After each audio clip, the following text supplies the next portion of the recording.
Hi, I'm Ken Turner. I'm a chemistry teacher at Schaumburg High School in Schaumburg, Illinois. And I'd like to show you something that MWM out of Northwestern University has come up with. It's a fantastic new group of activities, and the one that I'm sharing with you today is called Composites. The Composite Module is one of my favorites. It's easy to do, it's great for the students, it's innovative, it uses new materials, it's got applications to every day, and it gets them into the inquiry of science, it gets them into the doing of science. When I start this project, this group of activities, I like to start with a hook, something that grabs the student's attention. The hook that I use is to bring out a couple of discs, and you can tell the students they're discs of ice. And these discs of ice, have them examine them, and then test them for strength. Now, you don't have to tell them how to test them for strength. Just let them come up with it. How will they test these for strength, and what's the difference here? So I'll test this one first. Now I'll test this one.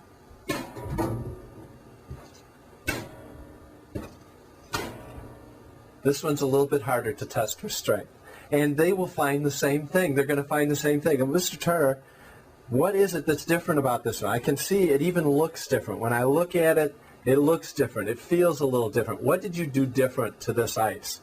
And I say, well, of course, we reinforced it. We reinforced it with some new space-age, high-tech, really strong material. We reinforced it with toilet paper.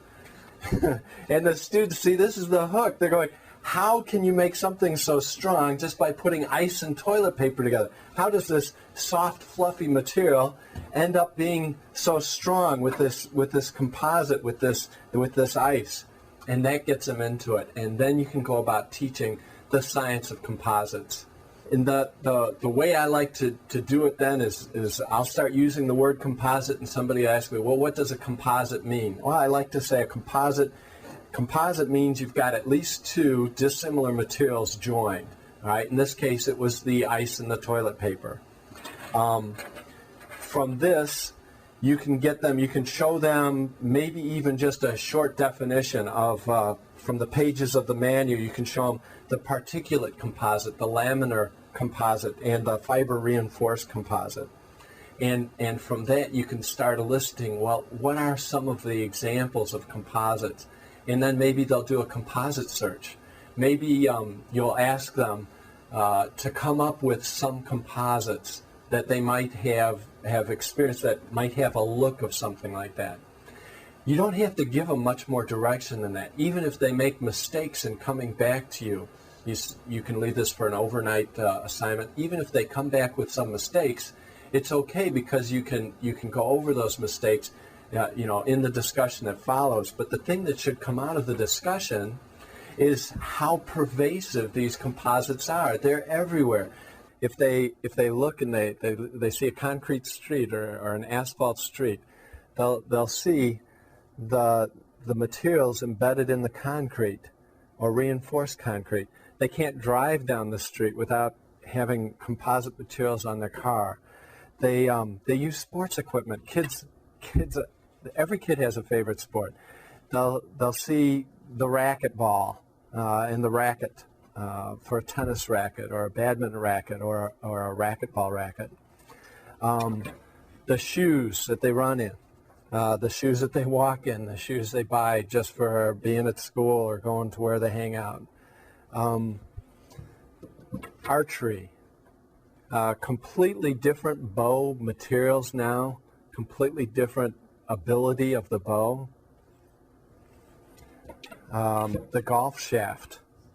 This is what the shaft of a golf club looks like if you peel away the top layer. And it's just sheets of graphite like this.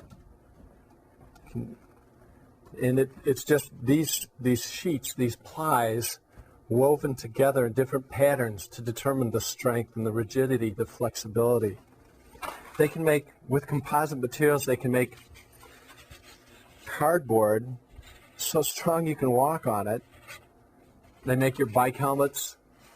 They make football pads. They make the roller skates, the roller blades, skateboards. This all the weight is down here at the head of the mallet, all right?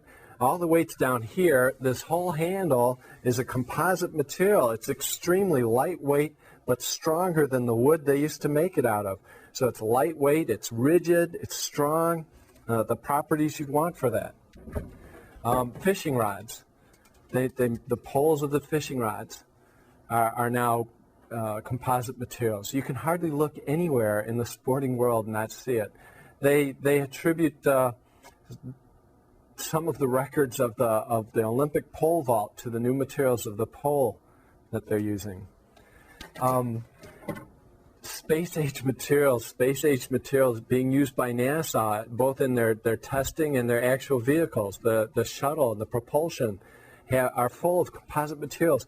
They have to make them as strong and as light as possible, and that is done through these composites.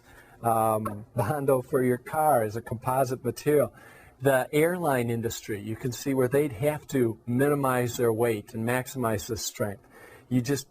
They're everywhere, and the students are going to see this. The students are going to see that the composites are everywhere. After they see how pervasive these composites are, there's many other activities in the module. There's experimentation with the laminates and how strong and where you reinforce the laminate and how the reinforcement might make it more strong or more rigid or less flexible. But early into the set of activities, I usually like to tell the students about an end project. All right? I tell them that eventually they're going to use the knowledge to design a fishing pole. They're going to design a fishing pole. They're going to design a prototype of a fishing pole, just like they would in industry. You design the prototype first. Their design of the fishing pole is going to revolve around the dimensions of a straw. And they're going to be put in teams, and they're going to use a scientific method. They're going to have controls, they're going to have variables, and they're going to come up with a better fishing pole. And then they're going to present it to class.